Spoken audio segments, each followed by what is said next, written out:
Assalamualaikum, balik lagi di channel Jam 12. Kali ini aku mau nerusin alur cerita dari manhwa Super Evolution yang part ke-17.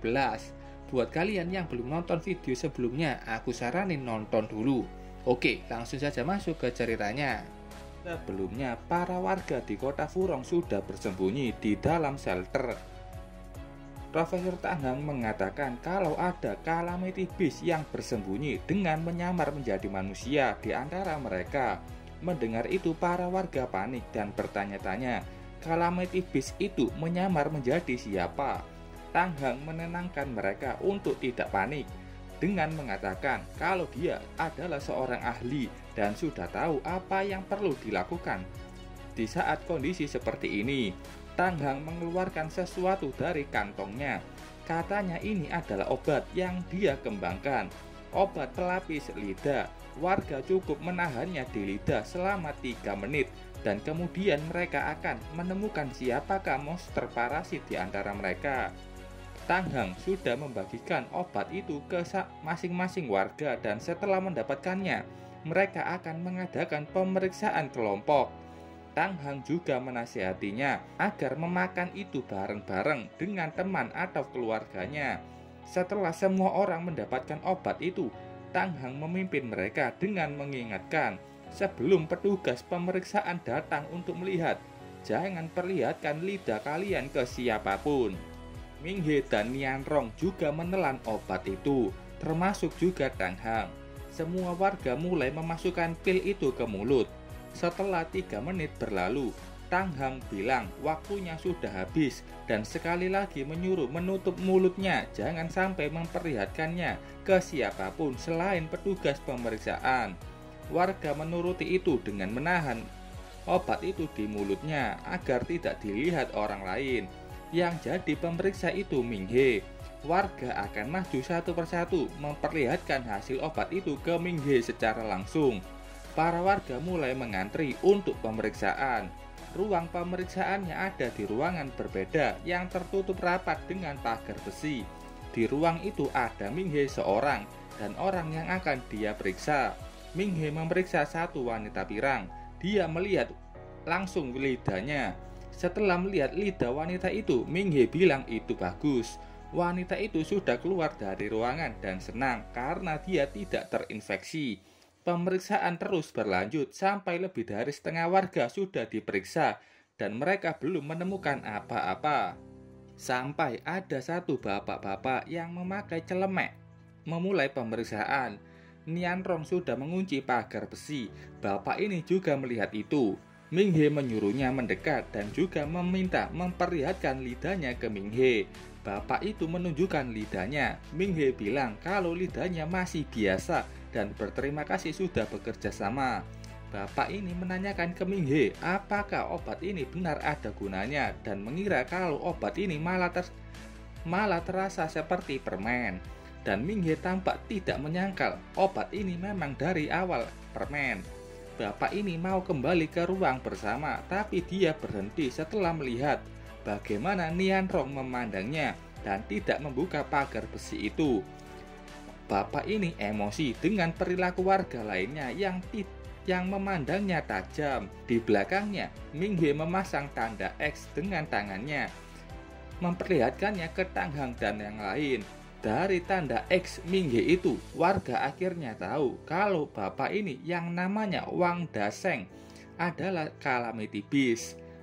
Daseng marah-marah setelah dituduh Calamity Beast dan memperlihatkan lidahnya yang masih baik-baik saja tanpa ada perubahan. Lidahnya tampak tidak berubah, dia yakin kalau itu baik-baik saja dan meminta untuk dikeluarkan dari sini. Tanghang bilang jangan pura-pura, kaulah parasit generasi pertama yang ketiga, yaitu Ghost. Tapi Daseng terus mengatakan kalau dia bukan Calamity Beast, dia manusia. Minghe ikut nimbrung dengan mengatakan, buka matamu lebar-lebar, lihatlah seperti apa lidah manusia sesungguhnya. Minghe juga sudah siap melawannya. Tanghang menyuruh para warga di luar membuka mulut masing-masing dan memperlihatkan lidahnya. Dan hasilnya, lidah para warga sudah berubah warna. Para warga saling melihat lidah masing-masing dan menyadari adanya perubahan warna pada lidah mereka. Itu memang bukan obat, tapi permen. Ada satu warga yang datang ke perjamuan dengan membawa sekantong besar isi permen dan tadinya ingin dia bagi-bagikan ke anak-anak yang juga ikut perjamuan. Dan dia sempat bingung kenapa permennya dijadikan obat untuk menemukan Calamity Beast. Dan ternyata ini adalah fungsinya. Daseng yang menerima permen itu langsung memakannya dan menelannya. Tidak diemut-emut kayak permen, tapi langsung ditelan. Bahkan dia ketahuan sama bocil satu ini. Daseng atau kita panggil saja Ghost sangat marah setelah mengetahui kalau dia dikibulin dengan cara yang paling buruk dan kekanak-kanakan. Ming-He mengatakan kalau ini adalah pelajaran pertama dari kami para manusia untukmu. Ghost memunculkan wujud aslinya di seluruh tubuhnya. Muncul selaput berwarna merah yang mulai melapisi tubuhnya. Katanya saat dia tiba di tanah kalian, aku melihat makhluk yang sama buruknya dengan kalian. Seluruh wajahnya sudah terlapisi selaput merah. Kata Ghost, itu adalah tunas banyan kecil yang tidak mencolok. Pohon banyan atau sejenis dengan pohon beringin. Ghost sudah dalam wujud aslinya sambil menjelaskan apa yang dia lihat dengan kepalanya sendiri. Tunas kecil dari pohon banyan bertunas di pohon pakis. Sulurnya merambat tumbuh seperti tentakel mengelilingi pohon pakis. Seiring dengan tunas banyan yang tumbuh besar, sulurnya juga tumbuh semakin tebal dan tiba-tiba saja seluruh pohon pakis sudah diselimuti olehnya. Pohon pakis yang membesarkannya tidak mendapatkan sedikit pun sinar matahari. Seluruh unsur hara yang tersedia juga direbut oleh akar-akar banyan. Dan pohon pakis pada akhirnya mati tersiksa dan terperangkap dalam keadaan tertekan dan menyedihkan. Dan saat itu manusia yang melihat pohon banyan yang tumbuh besar dan tinggi, manusia mulai memperlakukannya sebagai dewa. Pokoknya di sini Ghost tidak suka dengan manusia, entah itu dari sifat atau perkembangannya. Karena di sini Ghost juga menyinggung bagaimana manusia yang berkembang biak tanpa henti, juga ketamakan manusia yang melakukan penjajahan di luar angkasa. Kalau dilihat di dunia nyata saat ini, memang manusia lagi giat-giatnya meneliti luar angkasa. Dan Ghost sangat marah ke kebijakan dan peradaban manusia yang perlahan mencekik ibu alam semesta. Seperti kata Goodness di chapter awal, Calamity Beast yang terjun ke bumi datang dengan insting untuk membantai manusia. Hanya itu tujuan mereka dan menganggap kalau manusia itu adalah virus yang bisa menghancurkan bumi. Begitu juga dengan Ghost yang juga sangat membenci manusia. Ghost mulai menyerang Ming-He dengan memanjangkan tangannya seperti cambuk. Ming-He berhasil menghindarinya, tapi dia kaget melihat kekuatan Ghost. Ghost tahu hanya Ming-He lah yang akan menjadi harapan bagi manusia di sini, jadi dia akan menghabisinya langsung. Ming-He dengan cepat menghindari beberapa serangan dari Ghost. Ming-He tahu serangan Ghost begitu kuat. Kalau dia tidak menggunakan kekuatan roh, dia tidak akan bisa menang. Tapi kristal bekunya hanya bisa digunakan sekali, dan setelah itu mungkin hancur. Ming-He memikirkan apalagi di luar shelter masih ada Queen dan Tyrant. Ming-He memutuskan tidak menggunakan kristal beku. Dia memilih menyerap elemen tanah di tempat itu. Ming-He melapisi tangannya dengan tanah dan mulai maju menyerang Ghost. Ghost juga sudah bersiap membentuk tangannya seperti perisai dan berhasil menahan pukulan kuat dari Ming-He. Di balik perisainya, Ghost sudah menyiapkan serangan tusukan. Ming-He yang melihat itu dengan cepat berhasil menghindarinya, walaupun Ming-He terkena sedikit goresan di wajahnya. Nianrong dan Tang Hang khawatir melihat Ming-He yang terluka. Ming-He mengatakan kalau dia baik-baik saja. Ming-He tahu skill biasa miliknya tidak berguna. Tetua desa menanyakan kenapa Institut Manusia Super hanya mengirimkan Ming-He yang diejeknya kayak boneka. Tang Hang bilang tidak tahu, dia hanya profesor yang melakukan penelitian ilmiah, dia bukan superhuman. Nianrong juga ingin masuk untuk membantu Ming-He. tapi Tang Hang menghentikannya. Jangan mengganggu Ming He. Kalau Ming He tidak bisa mengurusnya, mereka semua pasti mati dan harus terus percaya ke Ming He. Ada satu bocah yang menyemangati Ming He. Mendengar ocehan dari bocah itu membuat Ghost begitu kesal dan mengancam akan memakan mereka semua setelah mengalahkan Ming He. Perkataan itu membuat bocah ini nangis. Setelah mengatakan itu, Ghost kembali fokus ke Ming He. Dia bertanya ke Ming He apakah dia mau mati. Ming He dengan cepat menghindari beberapa serangan tajam dari Ghost. Ghost mengubah serangannya seperti cambuk dan itu berhasil mengenai Ming He. Ming He dengan cerdik menangkap cambuknya, menarik tubuh Ghost dan langsung memberikan pukulan kuat ke tubuhnya. Ghost yang menerima itu hanya bilang kalau pukulan ini memang kuat kalau mengikuti standar manusia. Ming He ini hanya pemburu tingkat corona, sedangkan dirinya mengakui kalau sudah di tingkat Heaven Flare. Ming He tampak tidak punya sorot mata menyerah. Ghost akan memperlihatkan apa itu yang namanya keputusasaan. Dari punggungnya muncul tulang-tulang yang membentuk tubuh hewan berkaki 4. Dan dia menjadi centaur. Tangan kirinya seperti tombak dari tulang dan tangan kanannya seperti perisai. Ghost mengejek Ming He yang tujuan memisahkannya ke ruangan ini untuk menyerangnya sendirian. Tapi kenyataannya Ming He sekarang justru menciptakan arena kematiannya. Dan siapapun yang masuk ke area ini hanya ada satu hasil. Ming He terus fokus dan melihat serangan dari Ghost. Dia berhasil menahan satu serangan kuat dari Ghost. Ming He menerima serangan itu hingga membuatnya terpental menabrak tembok. Ghost dengan sombong bertanya ke Ming He kenapa manusia tidak pernah menyadari keberadaan mereka. Kalian bisa menemukan kami hanya karena kami membiarkan, dan kalian itu tidak sedikit pun lebih unggul di atas kami. Ming He mencoba berdiri, seluruh tubuhnya sudah babak belur. Ghost kembali menyerang. Dia maju ingin menusuk tubuh Ming He dengan senjatanya. Penonton yang melihat itu sudah menyerah dan menutup mata tidak tahan melihat Ming He tersiksa. Tapi Ming He berhasil menahan serangan itu dengan kedua tangannya. Ghost mengejek Ming He yang masih saja bertarung padahal tahu kalau itu semua sia-sia. Ming He bilang, siapa yang bilang aku tidak bisa menggunakan tanganku? Aku hanya mempersiapkan alat paling aku perlukan untuk bertarung. Mendengar itu Ghost tertawa lepas. Dia mengira kalau Ming He akan mengandalkan kekuatan yang seperti anime-anime yang dia tonton. Contohnya saja kekuatan persahabatan atau tekad atau yang lainnya. Tapi Ming He bilang, kau salah paham. Aku tidak bergantung pada semangat bertarung saat putus asa. Aku bergantung pada darah yang mengalir di tubuhku sendiri. Darahku adalah alat bertarung terkuatku.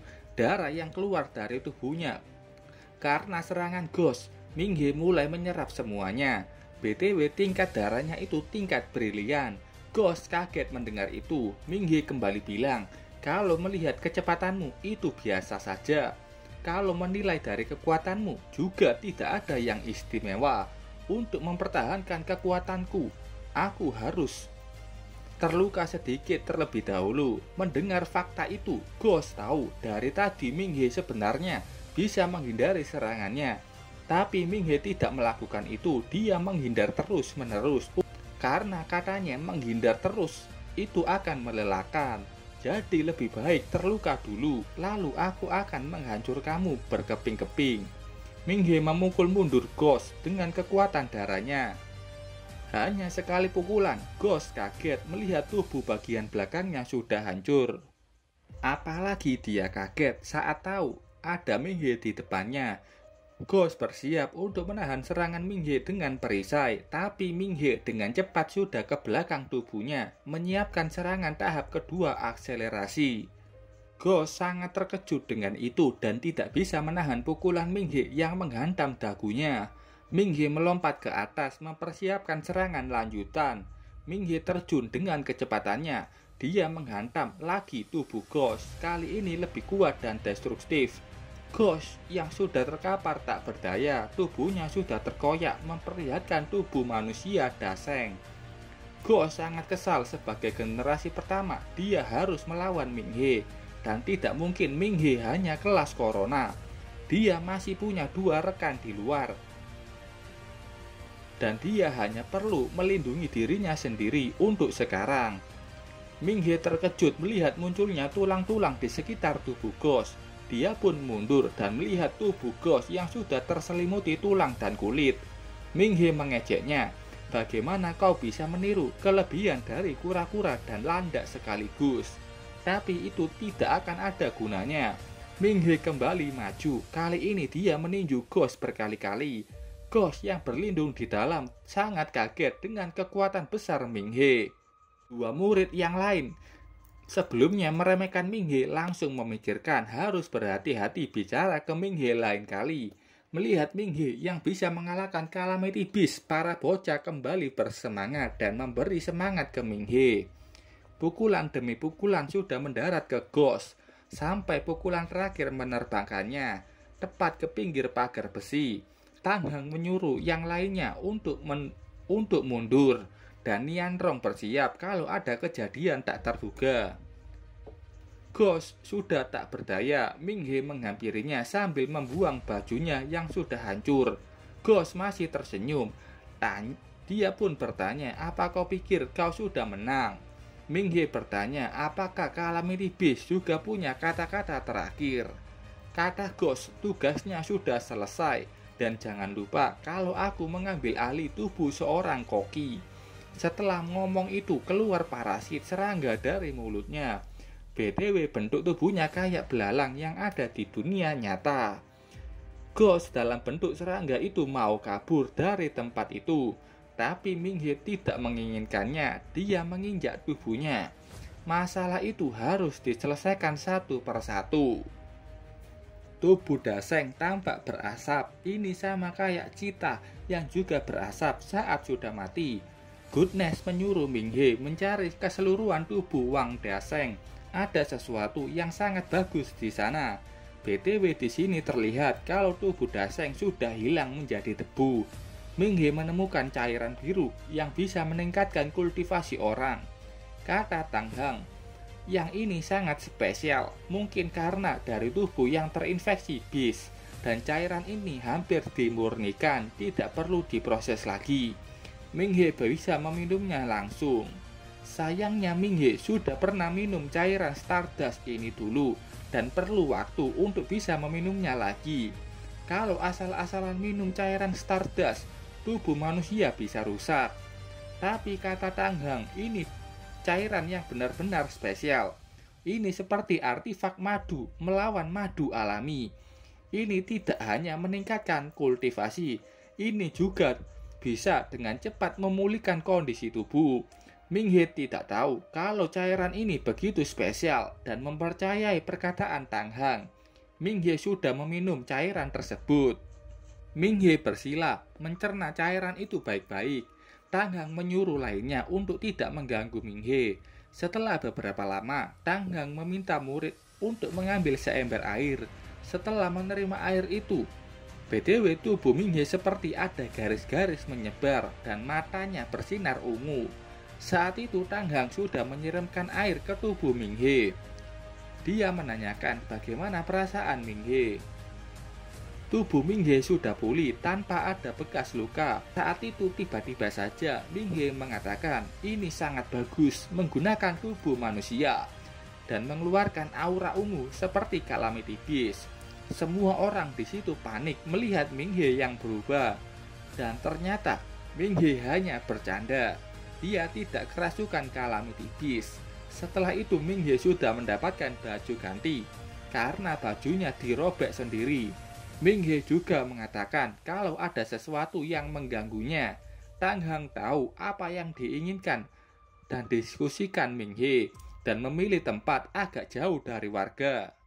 Ming-He mulai mengatakan kalau kematian Wang Jun sangatlah aneh.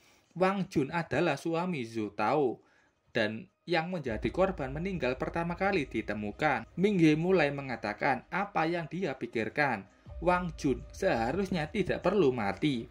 Jika dia melayani Queen, Akazu tahu bukannya Wang Jun adalah sumber daya berharga para parasite, tapi Wang Jun ditemukan meninggal oleh Chang Zhang. Ketiga generasi pertama ini pintar. Jika mereka membutuhkan Wang Jun untuk mati, mereka bisa melakukan itu tanpa diketahui orang lain. Kecuali mereka menginginkan orang-orang atau warga menemukan Wang Jun meninggal. Tang Hang menanyakan alasan apa mereka berbuat seperti itu. Apa yang akan manusia pikirkan saat ada orang meninggal? Pertama, itu akan menarik perhatian. Kedua, memulai investigasi. Dan juga pasti akan ada perayaan.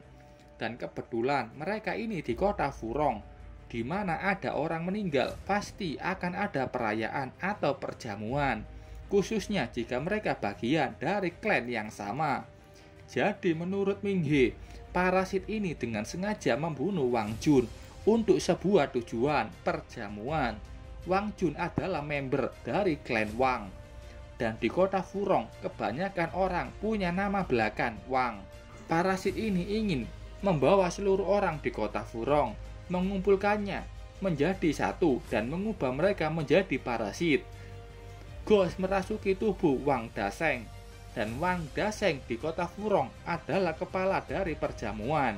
Dengan kata lain, dia bisa menanamkan telur parasit ke setiap makanan di sini. Tang Hang sempat tenang karena parasit tidak akan bisa hidup dengan suhu tinggi saat masak. Tapi dia langsung panik saat mengetahui ada hidangan penutup. Itu adalah sop dingin yang juga disajikan.